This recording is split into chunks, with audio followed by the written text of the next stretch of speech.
Hey there, it's Jeff Luther, and you are diving into the podcast for the Service Business Blueprint. This is where I walk with you and help you unlock the secrets to building a thriving service-based business.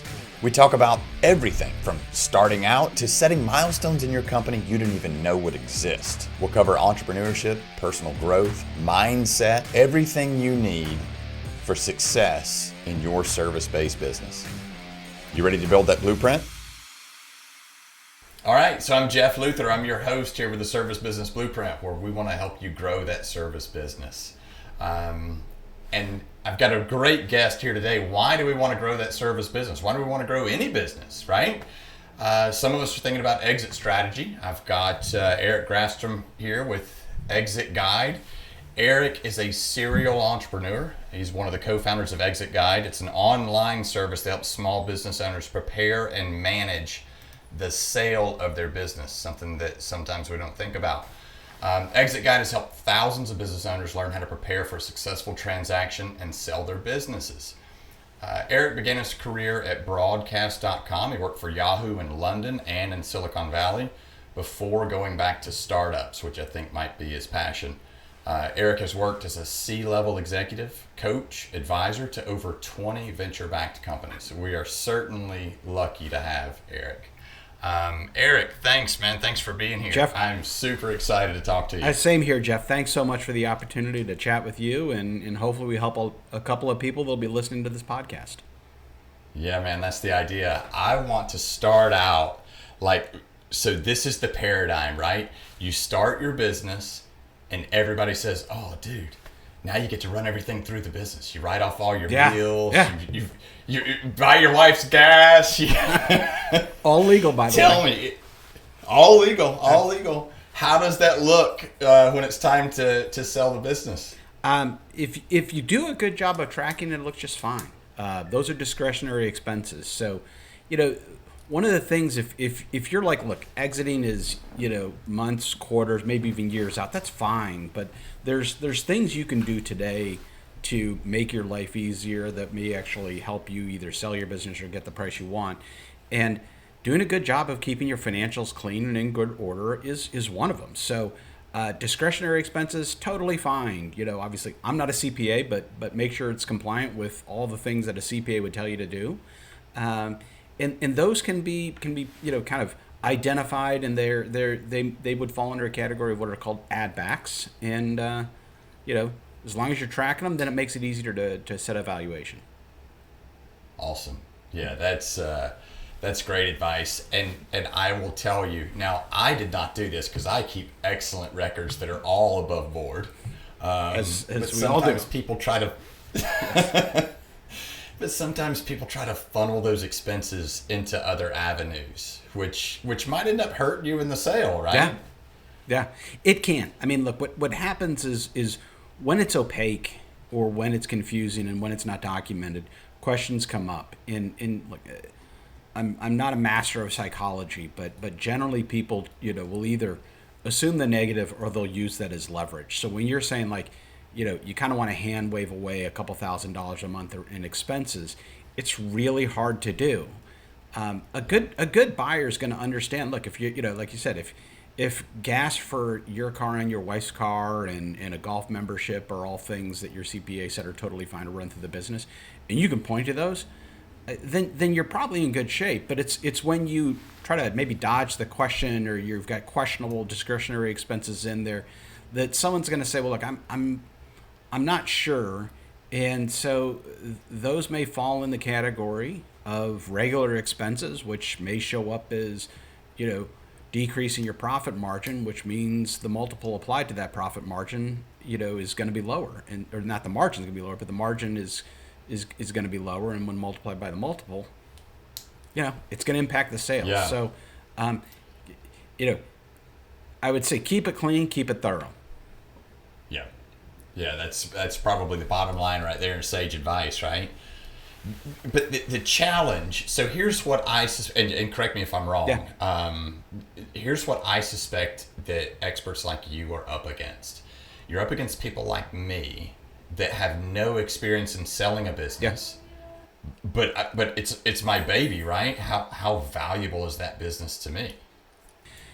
Yeah, I mean it. And that's, I think it's so valuable. Yeah, it. So let me give you a little bit of context on in how we kind of got here today. So, one is that, 95% of businesses in the U.S. are worth less than $3 million, and so when the time comes to selling, the challenge is that the businesses that are worth $5 million and more, they have access to advisors, brokers, attorneys that can help them, because those people, those service providers, they charge based on an hourly rate and or a commission. But you're dealing with a huge number of people. We eventually look 100% of business owners will exit, right? I mean, this is just, I mean, not to be morbid, but whether it's Sure, you have yeah. to, you need to, you want to, you get an offer, this is going to happen. And so what we recognized is that, it's just not efficient for a service provider to sit down and explain, a strategy and ask questions and help someone come up with a game plan, much less execute against it, when they can be focused on the bigger opportunities. This is a big country. Yeah. Small business, this is 40% of our GDP, right? So what we looked at is we said, look, if you look at companies like LegalZoom, TurboTax, even travel sites. I mean, I'm going to date myself a little bit, but there is a time, and if you close your eyes and imagine, where if you wanted to fly from Chicago to LA, you had to call a human being who had access to like a big machine. I don't know, had smoke coming out of it, I assume. And they would book your flight, your hotel, your rental car. Well, you do that off of your phone now. The point of bringing all these up is that, technology is allowed to, bring a lot of these, processes for business formation, filing a basic tax return, booking, a very basic trip that the user can do. Now, we're not gonna automate everything. We're not crazy, right? We realize that experts need to come in. But if you can make the process of the preparation, put that, onto the owner's side so that it's easy for them, right? Upload these documents, enter this data, write up this narrative that describes you're kind of taking away some of the time and energy a professional may normally spend on walking someone through that, and then allowing the expert to really be available on an on-demand basis to kind of answer the more detailed questions when someone's kind of gone through those steps. So you're 100% right. A big part of what we do is teaching people with monthly webinars and articles and content, and I think it's a huge opportunity, right? It's just a massive market, and it starts with educating people on just kind of like, you do have options, but you need to understand some of this before you get into it. Yeah. Yeah, it's an opportunity for both of us, right? It's an opportunity for you to reach more, but it's an opportunity for me to learn before I'm in the firefight. Absolutely. And look, one of the stats that surprises a lot of people, even myself when we started this, is about 45% of small business owners, they already know who's going to buy that business. It's going to be an employee or a business partner or sometimes family. It even is sometimes someone in their local community who they've known in the small business community for years. So literally like half of these exits are not looking for a buyer, but they're confused as to what is this thing worth, what information do I need to provide, what are the steps we take. So it is really incumbent upon us and other people in this space to help people do those initial steps of learning and preparing before they kind of get in and say, okay, I want $1 million from my business, because it's like selling a house. You don't just stick a sign in your front yard and hope people come in and want to buy it. You got to do a little bit of work up front. Right. Yeah. So is there anything that's current? Like, is there anything you could tell us about small business exits in general? And we're defining small business as what? Like, what would you consider 10 million less? Well, even less than that. Is there a sweet spot for you? There absolutely is. So okay. There's a lot of stuff online about this, in terms of just trends. Let me blend the trends and the data with the reality. 85% of small businesses are owned by Gen X and Boomers. So like the youngest is like maybe 44, 45, but most are over the age of 60. And so that's a huge, if 85% are in people over the age of 45, and that's 40% of our GDP. We're talking like trillions of dollars. Yeah. And what we find though is when you talk about small business in the US, you look at things like SBA data and others, about 90% are worth less than $5 million. Oh, wow. And so it means a couple of things. One is over the next 10 to 15 years, well, the 10% that are worth 5 million and more, that's still a huge number. It's a big number. Yeah. And so your M&A advisors, your business brokers, your attorneys, your accountants, people who are familiar and service that market in terms of small business M&A, they're going to have more than enough opportunity. Well, what does that mean for the other 90% who have businesses that are worth, say, $250,000, $500,000, $1 million, maybe $1 million too? Well, they're going to get, they're already getting and will continue to get shortchanged. They're not going to be able to access these resources. And so when you look at the macro trends, it's fascinating because what we've seen is, every owner that I've ever talked to, and I've talked to hundreds of small business owners that run businesses that are, anywhere from 2 to 5, sometimes 10 to 15 employees, and they're worth less than $5 million. And it's, I don't know, I don't know what to start. I don't know where to start. I don't know what to do. And this is literally trillions of dollars, and probably another 15 to 20 million people that are employed by these businesses too. So this is like a big economic, I'm not going to say disaster. That sounds alarmist. But it's real. It's probably appropriate. Yeah. Yeah. But it's a real number, and something needs to be done with it. And I think we've learned the only way you can help this end of the market, which is the really long tail, is really kind of starting with the technology, but adding the human element, even if that human element is just giving somebody confidence that they're doing the right thing or a little bit of advice on what it is. And sometimes it is, a lot more detailed in expertise, but people are really looking for something that will help them go from I have no idea to what I'm doing to actually starting to engage in a transaction. And there's a lot of work that goes before that. Yeah. Yeah, and you bring up a good point. So prior to the current real estate market, my company, for just as a reminder, home inspection company. So we need real estate transactions. I need the transaction to happen before we get mobile. So we were looking at buying another company and expanding geographically through acquisition. And to your point about business brokers, it's almost not feasible. It isn't. There's a minimum that you pay. Yeah, we had to pay a minimum, and the business broker now look, any business broker that's listening, this is not offense is taken, not given. So if you want to take offense, please by all means take offense, but I'm not giving it. Yeah. But business brokers, there was no value. The value is when you get to the point of brokering the deal.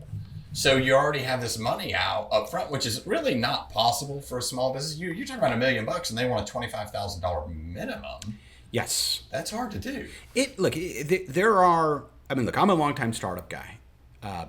And I get this question when I talk to people one-on-one, and I've talked to people in the industry and at events. And there are startups and other people that are out there say they're going to replace business brokers, and that's fine. Maybe they'll succeed. I'm not going to pass judgment on it.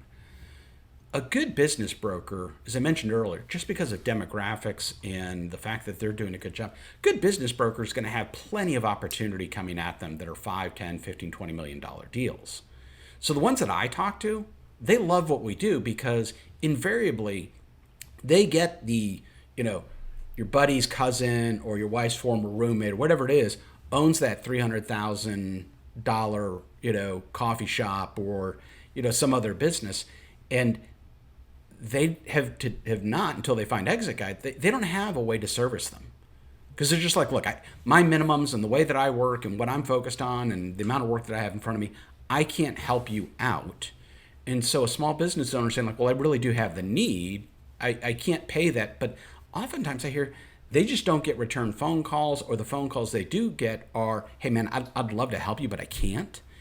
And this is most. This is 9 out of 10 businesses that are out there. So if you run a business like this and you're thinking that there's no one out there that will help you because you've tried to do that outreach. You've asked people in your community. You're not crazy. That's probably true, and I hear it all the time. And it's okay. Like I with all due respect, with the good business brokers, you got to put food on the table and maximize opportunity. I would do the same thing. Yeah. And I'm not being braggadocious, but the same thing happened to me. I called one, he referred me to another, and finally referred me to another. So the third one down, I was like, yeah, I'll take it. Yeah. But, really all he did was took a minimum, and once a week we had a phone call, and he's like, yeah, I haven't found anything. But when I do, I'll be ready. Yes. Like, oh. Yes. So, I think brokers have, I equate it to like travel agents. So people have varying stories, but what I think is back to my example earlier. If you want to fly from Chicago to LA, there was a point in time when you did pay someone to help you with that. That's not true anymore. And so we believe for the really small deals that we can help people with a combination of online tools and spot kind of one-off coaching sessions, help them get pretty far along the process, using our platform. But if you're going to take your family on a, safari to Africa, and you're going to spend 3 weeks in 18 to 20 grand, you're not going to plan that off of your phone. You're going to hire somebody to help you with that. And so I look at the brokerage market very much the same way. Will we replace the really low-end bad broker who's probably not doing much? Yeah, I guess so. I'm not going to feel terrible about that because I know there's also a ton of business brokers that are out there that like really do earn their value. But they're not focused on these smaller transactions because they can move up market. They've got people knocking on their door saying, I've got a $15, $18 million company here. I need some help. Yeah. And if you're replacing those brokers, to be quite honest, something was going to replace them. Anyway. That's 100% right. It was going to happen. Yeah. Absolutely. Yeah. So what are some of my questions are so vast, and I'm getting way out over my skis here because my wheels are turning. Sure. But what are some of the things that you guys encounter in this process that business owners should be thinking about? The thing with this is it's a little bit like, almost like car insurance, right? Don't wait until you have an accident to say like, I need car insurance. Yeah. One of the hardest things to do, we have thousands of people that come through our platform every month. Don't when someone tells you like, I want to sell this thing next month, and you're like, do you have a buyer? And they're like, no. Well, even if you did, it doesn't move that quickly. So, the best thing you can do now is start thinking about, exiting your business. Hopefully it's months, if not years away. And, from there you can kind of work backwards, which is, okay, if I want to exit by this date, let's just make it up and say it's May of 2025. Well, okay. Now you can start to work backwards, which, you're going to need to find some documents, business formation documents, things like that. It's stuff that you may have done 5-10 years ago and you can't locate it. You may find things need to be updated. So one is just like kind of the early formation stuff you need to find. Two is, get your financials in order. So if you are running those expenses through that are discretionary expenses, you may need to do some accounting cleanup. And then 3 is start thinking about who would buy your business and why, and start being really objective about it. I sometimes hear people and they say, this could be a really big business. And I come from the world of venture-backed startups. And look, admittedly, I worked at more than one company that was a solution looking for a problem. Where sometimes people are like, wow, why is that company worth $100 million? You're like, I don't know. Like, probably isn't. They're making NFTs for cats. I don't know why, but like some group of people that all have really advanced degrees have decided it is. But, start trying to think about your business objectively. And people are buying something that exists today that they can carry forward. And, startups are there because people see potential.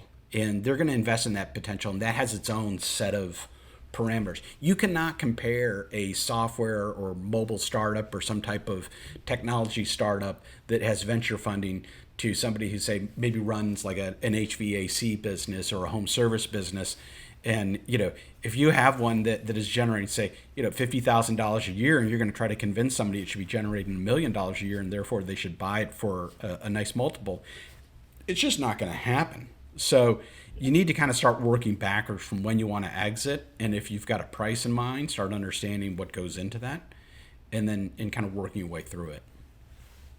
Yeah. Yeah, and I guess something to get clarity on for me, and this may be a little bit broad of a question to cover here, but we have 5 businesses, all in the same business. They all sell flowers, right? Yep. We've got one that's a $4 million business at 10% profit. We've got one, a $2 million business at 20% profit. Yeah. And then we've got the 1 million, so with the same businesses, different multiples, how do you, is there like a general idea as a business owner where you can say, okay, now I'm going to think about entertaining the idea of considering selling my business? Is there any way that you can get kind of just a rough back of a napkin idea of what a business will be worth? Well, it comes down to a multiple, and a multiple is applied to everything from a multiple of revenue, a multiple of EBITDA, to a multiple of net income. And so what happens today, if you go to Exitguide, we do a free assessment which uses a seller's discretionary earnings calculation. And it's the most common approach for small Main Street businesses, which means anything under $5 million. And there you're calculating discretionary earnings, and it's reasonably, let's just say it's profit for ease of use. And generally there's somewhere between a multiple of profit or revenue that could be anywhere from 0.8 to as much as 1.5 to potentially as high as 2. Now, it's going to vary based on industry and sometimes based on location and a few other factors. So if it's all a bunch of flower shops, you're going to use the same multiple. But if it's a flower shop versus say a service-based firm, or maybe something like a manufacturing company, then that multiple does change. But the multiples in Main Street businesses, it's not like they vary from 0.5 to 7. And that multiple is applied to a couple different metrics. And so what you want to have is not just one multiple for one metric. You want to have a multiple of revenue. You want to have a multiple of net income, and probably a multiple of EBITDA. And so those are things that you can start to use. Rarely for a Main Street business are you going to get into something called a discounted cash flow analysis. Sometimes people want that. It depends on the need, because that's a pretty invasive and expensive process to go through, which if you're selling a $10 million business, it's probably absolutely worth it. But if you're selling a $800,000 business, probably not. Right. Yeah, that's always interesting, because like in my business or in my industry, I guess, I would say, I'm going to say the general rule, and that's not really the case, because most of the businesses that are sold in my industry are mom and pop kind of operations, and it's generally one-time sales. Yep. Just one times whatever, but whatever the revenue is. But that's so the profit margin is so different in so many businesses, and like in my business, if I were to die, nobody in my company would know it. So that, to me, in my mind, adds more value than the person that's out actually doing the inspection, selling that business. Well, Jeff, you're hitting on owner dependency, and that's huge. And I hope not only would they know that you died, but they would care and maybe do something for you. But maybe that's not true. Giving you a hard time. But look, owner dependency is one of the greatest challenges. I get people, especially people who run, say, for example, like a mortgage broker business or something where it's very relationship driven as well. And they'll be like, I'm turning over, $1 million in revenue and $40 million in deal flow. This is a great business. I'm like, it is for you, but you're the business, man. Right. Like, when Jeff leaves, it's not like everybody's just going to say, well, Jeff built this system that runs flawlessly. When you're in a very relationship based service business, then the first thing a seller's going to ask is, well, okay, how much of that revenue, or excuse me, the first thing a buyer's going to ask is like, how much of that revenue is going to walk out the door when Jeff leaves? And so what can you do? You can do things like have a transition period and a transition plan that's documented, agree to stay on for a period of time to ensure relationships are handed off. They're softer things. It's hard to manage. But if they know that you're on the hook and incentivized financially to make sure that as little business is lost, if not, new business that comes in, that you'll be there to kind of ensure that it's landed, the better off you are. But owner dependency is a massive, massive factor in deals at this end of the market. And you do want to do what you're doing, which is, if Jeff doesn't show up for work one day and you're the owner of the business, people are like, I wonder where he is. But, all the wheels kept moving and turning. Yeah. Yeah. And I guess that's not necessarily by design, but kind of lucked out, right? Laziness helps. Well, I'm sure. I think you're probably selling yourself short, but it is like the when you mentioned earlier, like what are things people can do? You do at some point if you do want to exit in a way that's meaningful to you financially and maybe ensures that the business stays on and other objectives you may have. It is really about putting things in place so that someone can step into your shoes as seamlessly as possible. It's documentation, it's process, it's empowering people who are on your team. If they're not ready to step into that role, maybe you need to reassess that team. People want to buy, what I tell people is you're selling the story, but people are buying the business. And so they may love the fact that you're like the number one guy in Charleston for this thing and you've got this great reputation and all this other stuff. But at the end of the day, they're going to be like, yeah, but I also know that his 23% gross margins are something that not only can I maintain, but I've got some knowledge on how this certain thing works, and I can take that from 23% to 26% by just a couple of twists of the knobs and levers here. And so that's what people are looking for. So if you've got a business that might not be as efficient, especially if it's just because maybe you're not using technology and other systems to operationalize your business to make it efficient, that may not be good for you, but it's certainly going to attract a buyer's attention because a good buyer may come in and be like, I've run this play before and I need to do these three things, but I'm going to buy for a multiple of EBIT and earnings before interest and depreciation. And, that's what they're looking for because they're going to get a good deal. So it's like buying the house that, is really ugly, but the bones are all great. And it's just like, really, this thing just needs a coat of paint. I mean, like, there's nothing wrong with it, but I'm getting it for 15% below market value based on the comps in the street. And I know that if I cut the grass and put in a few new shrubs and paint the house, like, suddenly it's going to be, back on the market, 60 days later. Don't be that guy. And right. Yeah, exactly. And in your experience, would you say that most buyers, most folks that are looking to buy a business are looking to buy the income and not buy a job? Yes and no. I hear that. And look, first of all, we're talking about massive numbers here. So there isn't, like, anybody tells you, like, this is what everybody's doing. I'm like, okay. I think I'm not alone when I shake my head a little bit when I hear on the news about the housing market in the U.S. Like, it is impossible to compare Charleston, South Carolina to Austin, Texas, to Los Angeles, to Seattle, to, Milwaukee, Wisconsin. Like, they're all very different. There are some macro trends that are in common, but what I do see is there's a fair number of people, especially when the transaction is with an employee or a family member or someone local in the community, where,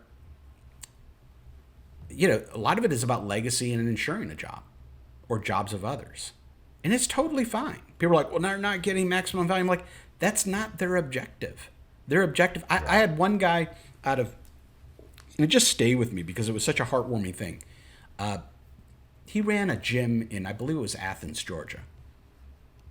And he came in and his numbers were pretty good. And he's like, well, I'm going to sell this to my employee for whatever. And whatever the number was, it was ridiculous. It was literally like 10% of the value. And we're on the phone, Wow. and I thought, I'm sure he sensed my hesitation. He said, "Look, I've been successful. I've had a couple of businesses. I started this because I got fit after I, retired and opened this gym." And he said, "The woman who's been my general manager for the past, whatever it was, I'm going to say 8 years. It was more than 3, but it wasn't 20. He's like, she needs this. She needs this win. She needs this business." He's like, the extra $100,000 for me or whatever he was going to get out of it, because this wasn't like a $5 million deal. He said, "It's not going to make a difference to me." He said, "But I think," he said, "but if she takes this on and makes it go, it's going to change her life." So that's not every story, but there's a lot of stories out there where somebody is buying a job, but they want to for reasons that don't necessarily show up on a balance sheet or a financial statement. But then there's also a lot of people. I mean, I get a lot of people who come to me and say, like, "I hear you know about this space. Can I talk to you?"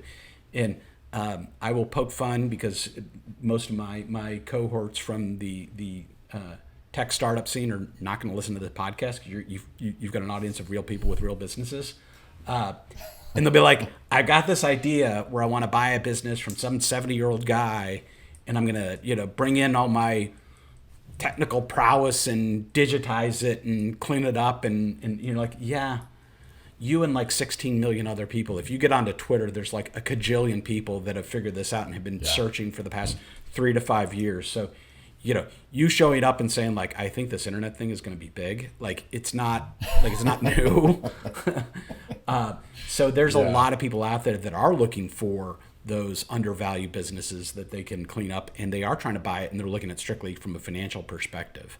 But as you get smaller and smaller, the stories vary, and there's a lot of good ones that are out there that have some business sense, but it's not the only driver, and it may not even be the main driver. Yeah. Okay. Fair. All right. Do you ever have, and I don't even know how to ask this question, but do you ever have folks that really do, everything has a price, right? And I get that, but do you ever have businesses that folks want out of, and they just have an unsellable business? Yeah. Has it ever? It happens all the time. Yeah. I mean, look. I thought that was such. No. I felt foolish asking you. Okay, No. Look. Let's hear it. Let's hear it. Tell us. So, when I started this, I looked at the market and I had a thesis, which sounds way more complex and savvy than it is. I had an idea. Let's call it that. Thesis. And I looked at it and I said a couple things, which is, one, I don't think finding a buyer is what every business owner is trying to achieve. 2, I don't think that they're concerned about finding a buyer yet. I think they're scared shitless about a bunch of, and I hope you can curse in your podcast. I don't care. Okay, so but I think that they don't know what to do before they were even ready to transact. So I think there's a whole bunch of stuff before they're even ready for that. And 3, what happens to the businesses that don't sell? Yeah.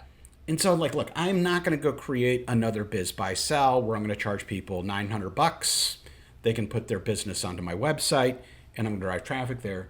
1, I don't think that's a huge need. And 2, if you're sitting in Charleston trying to sell your business and some guy in Minneapolis is looking at it, like, you're basically lighting money on fire. He's not going to buy that business.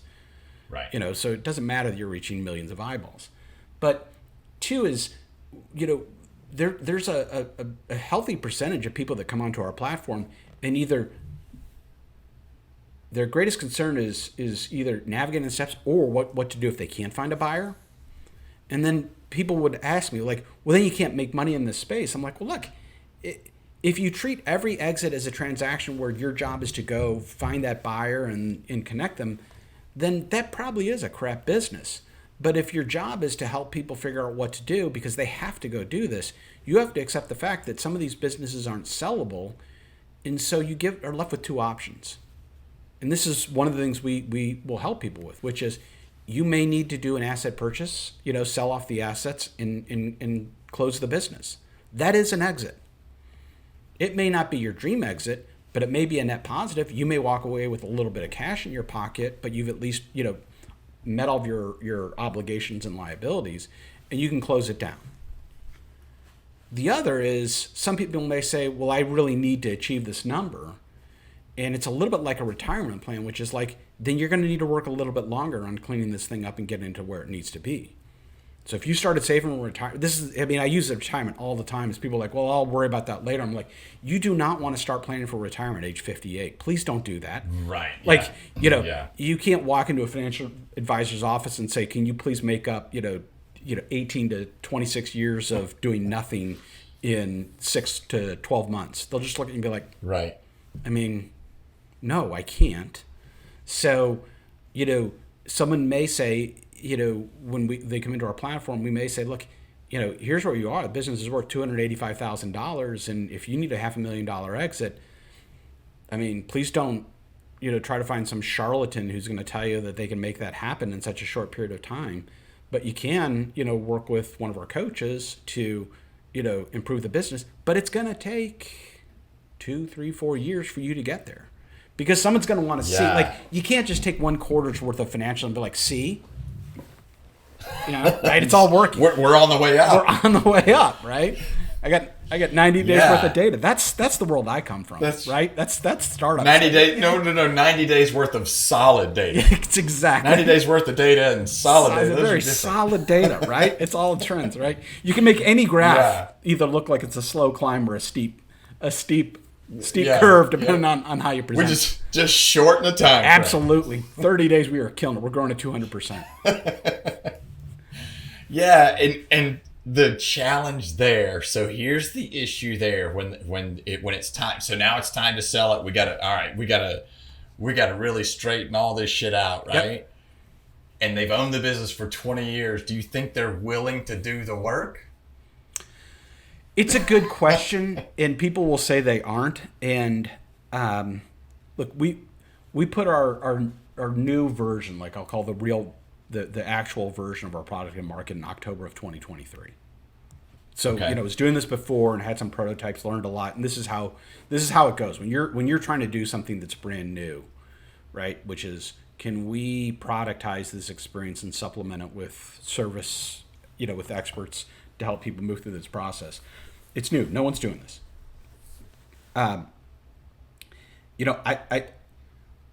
We see people who completed our assessment as far back as 2022 come back on, and start opening emails and coming back and interacting with their dashboard, which is what they get when they log into it, and it's free.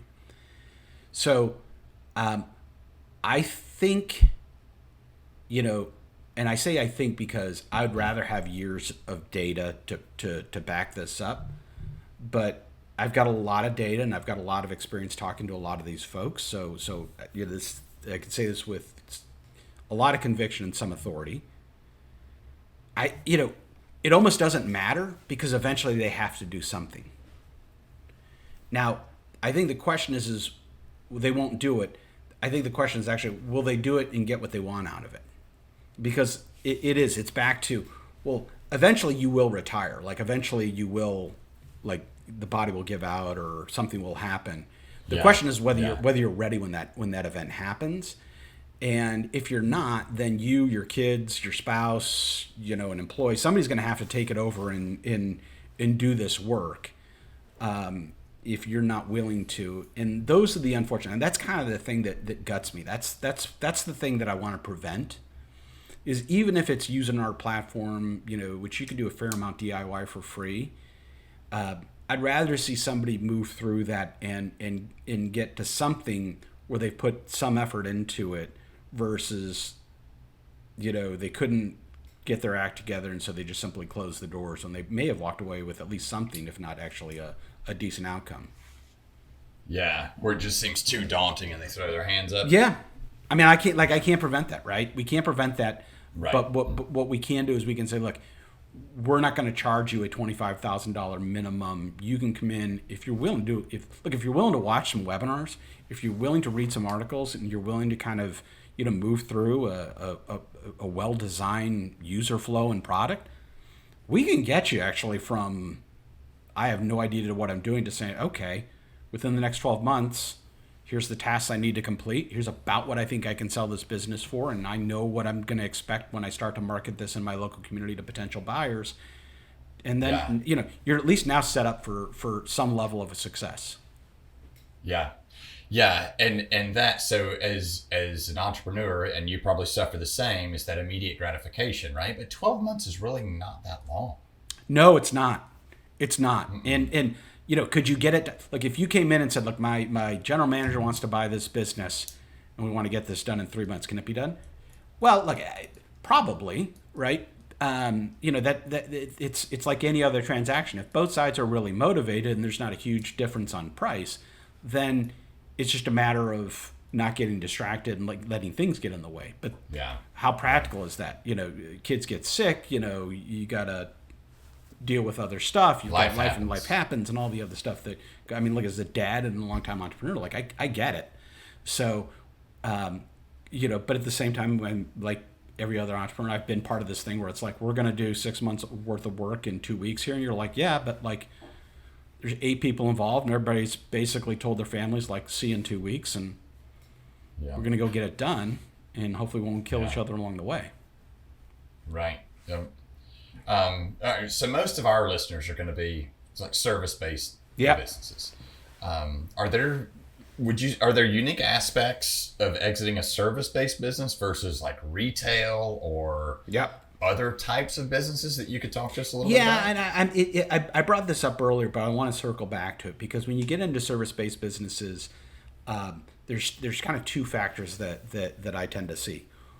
One is back to the relationships. If the owner is even if you have 10 and 15 employees, but if the owner's doing something that is, for example, all the sales and all the customer facing stuff, it's great when the business is going, but the owner needs to, and especially with a service-based business, work themselves out of owner dependency.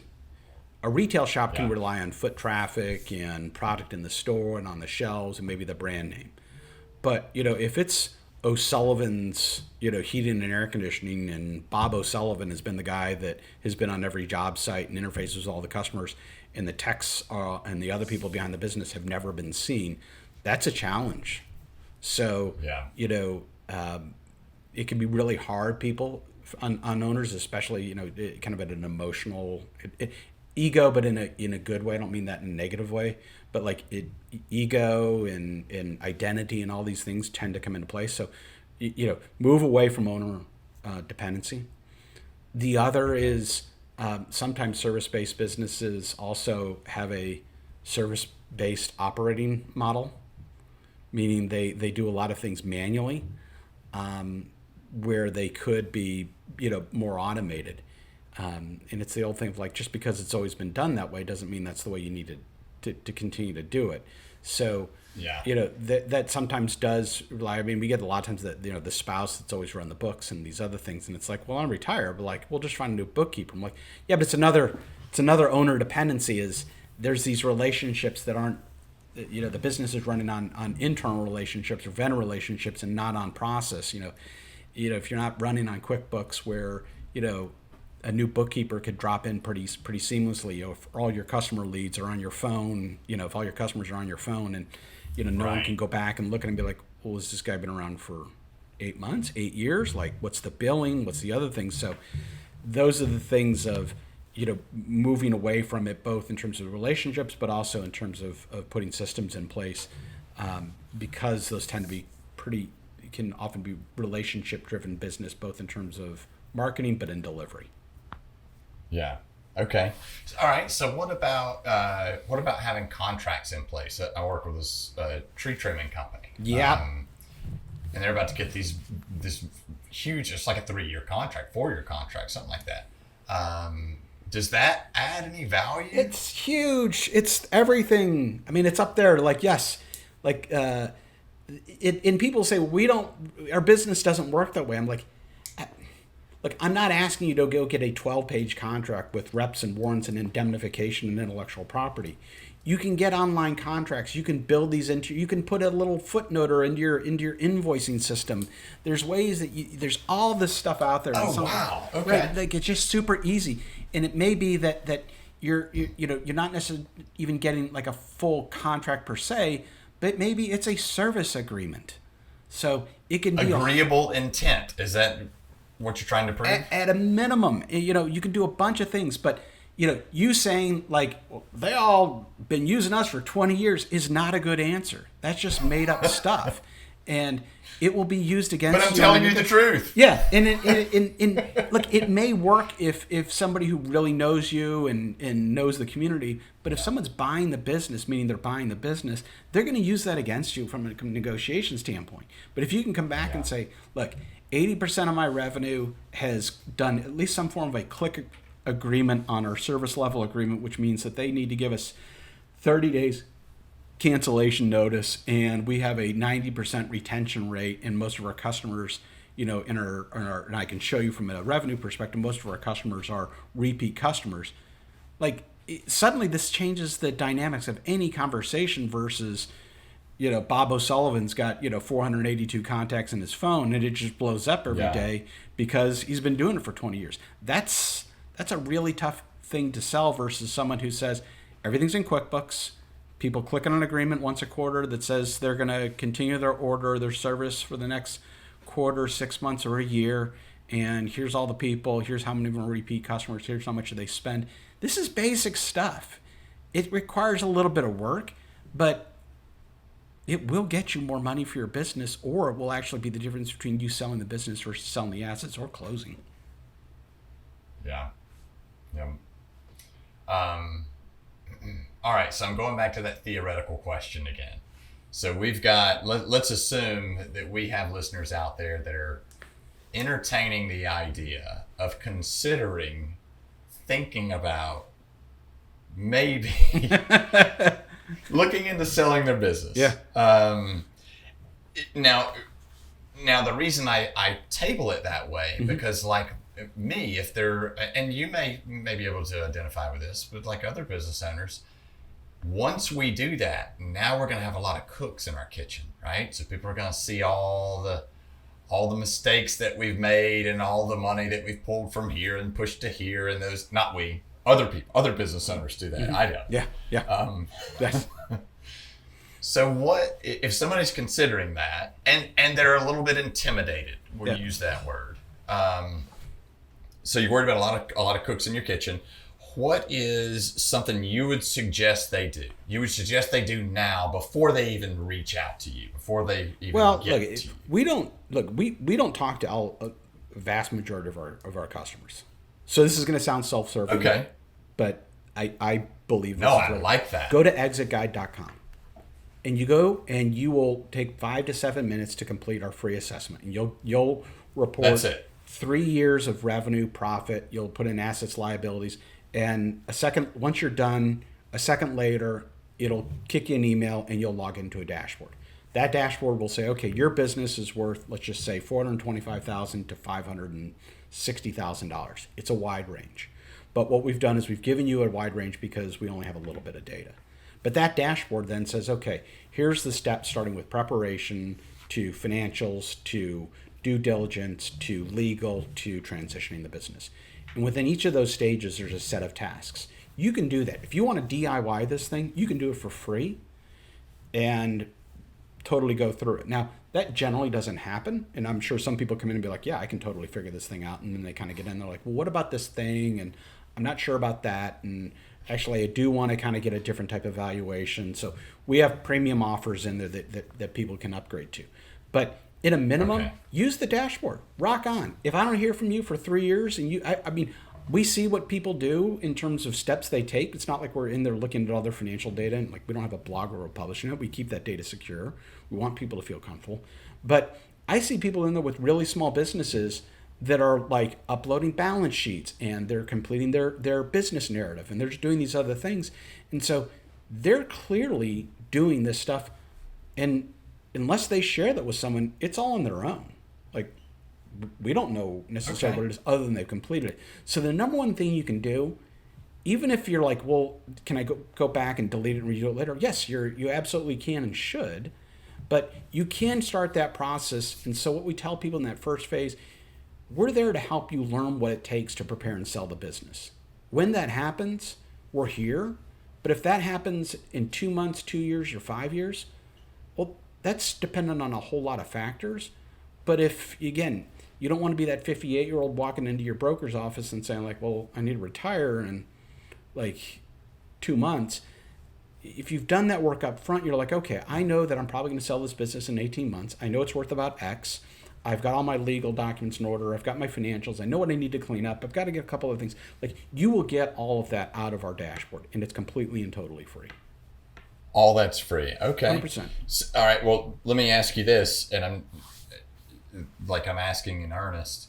So then, are you going to take my information and push it out to the marketplace? People, Nope. that are potential. Okay. No. All right. And there's a couple of reasons for that.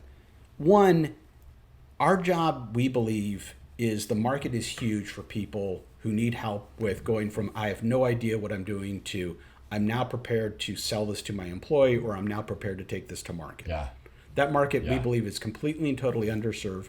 People are Agreed. not. Agreed. So we can do that with a combination of very efficient software tools and online coaching and other things, and that's a big part of our business.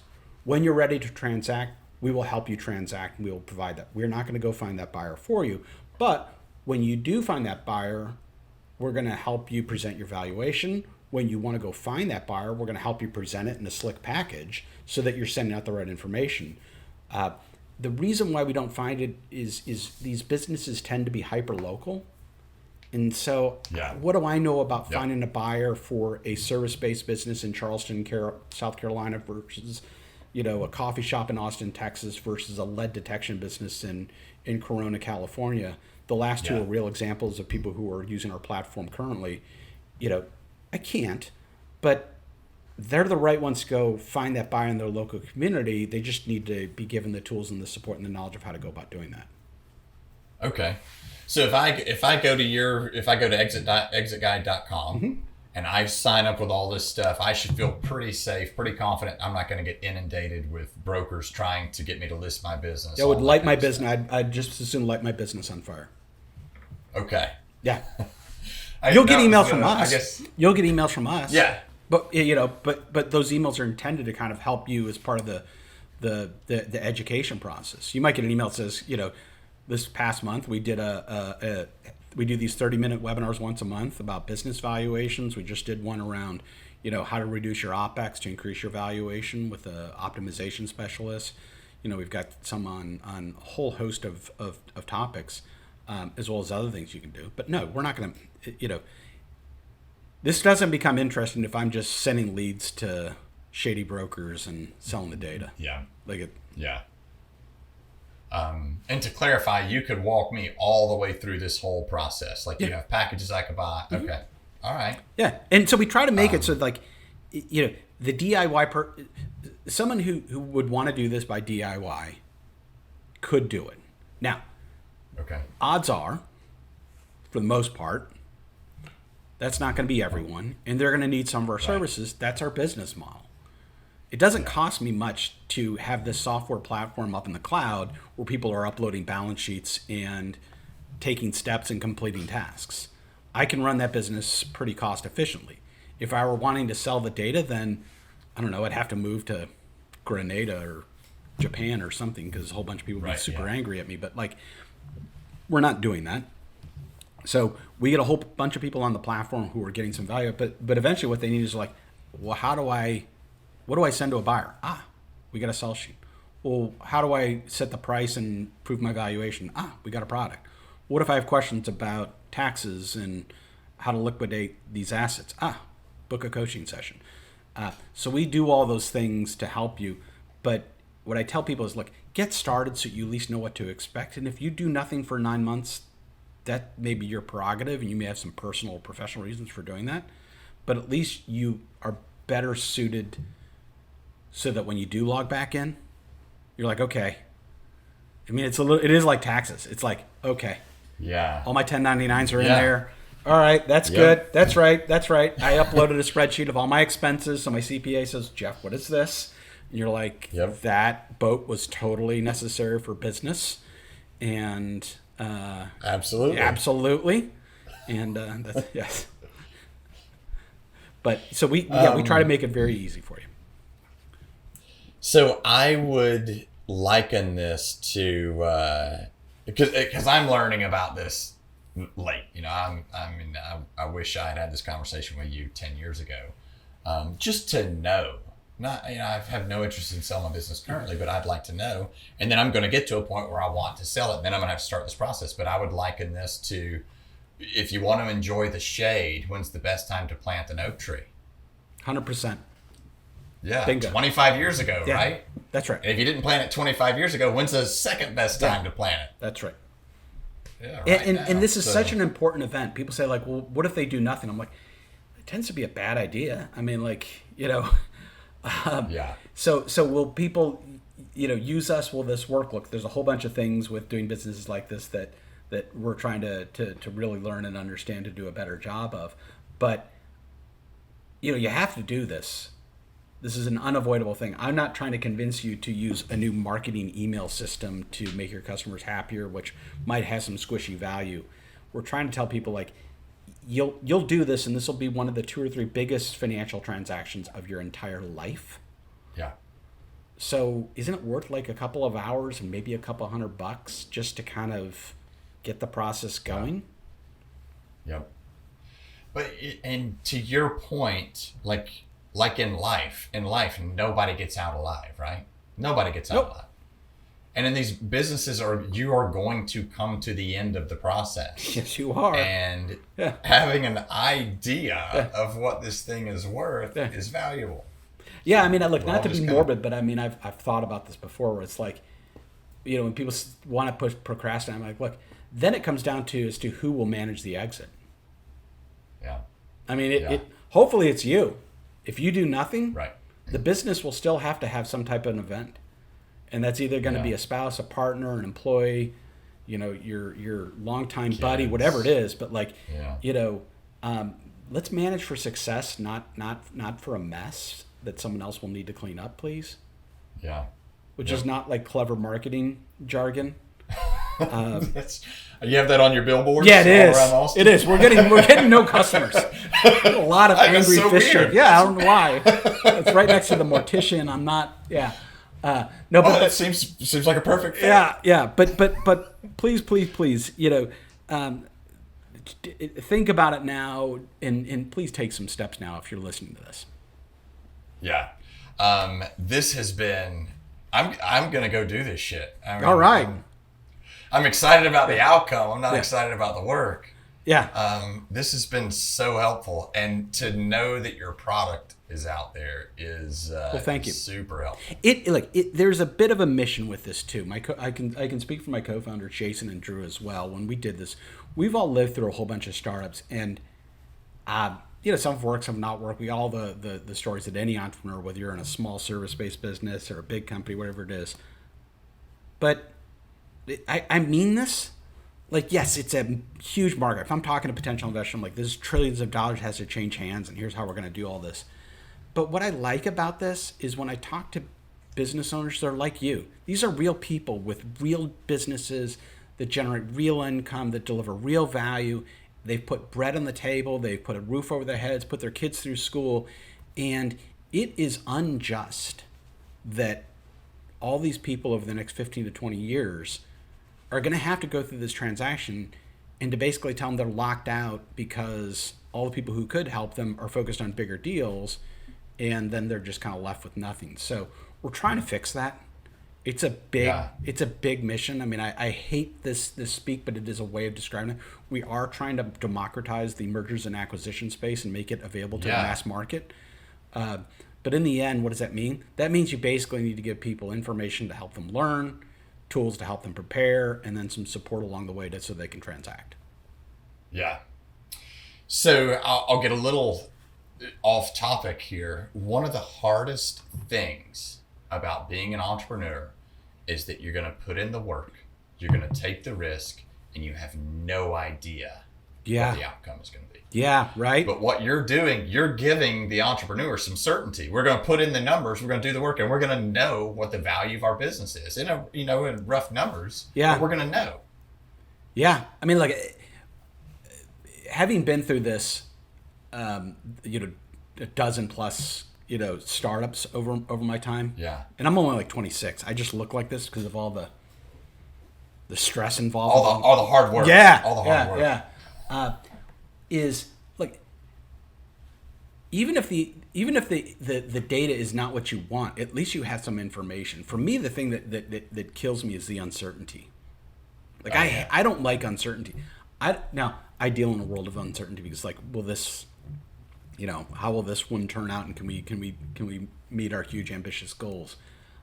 But I want to at least know, like, even if it's look, you're at the base of the Matterhorn with flip flops and a bad cell phone, and you're like, well, odds are pretty low here, but like at least I've kind of calculated, I know what I'm getting into. So if you're thinking that your business isn't sellable, whatever it may be, one, you can at least find out where you are. Two, you can do something about it, and don't believe all the nonsense that you're going to go onto this magic website and suddenly some deal fairy is going to pop out of the sky and some guy's going to click on it and give you 6x EBITDA for your service-based business. Like, just like laugh about that and move on, and let's get back to reality, and we want to help you out. Yeah. This has been fantastic. Easiest way for folks to get in touch with you guys, go to exitguide.com. Exitguide.com. You can email me, eric@exitguide.com. And if you're listening to this podcast, I'll give you a coupon code so you can get 25% off a coaching session or a sell sheet. So do Founder25, all caps. And that's for people who are listening to this. Awesome. Thanks a ton, man. This has been fantastic. Cool. I really appreciate it, and I love your painting. I'm going to come to Charleston sometime and steal it and break into your house. That's all I've got. That's all I have is the one painting. Right. Look, I'm going to sell it, and that's how we're going to fund Exitguide with $50 million.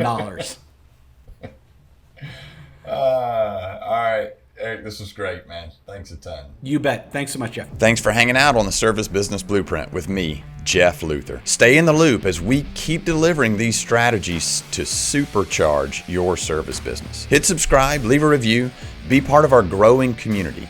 Now you have someone to walk with you as we create your service business blueprint. Until next time, remember, where you focus is where your energy goes. Beliefs turn to things, so choose the good ones.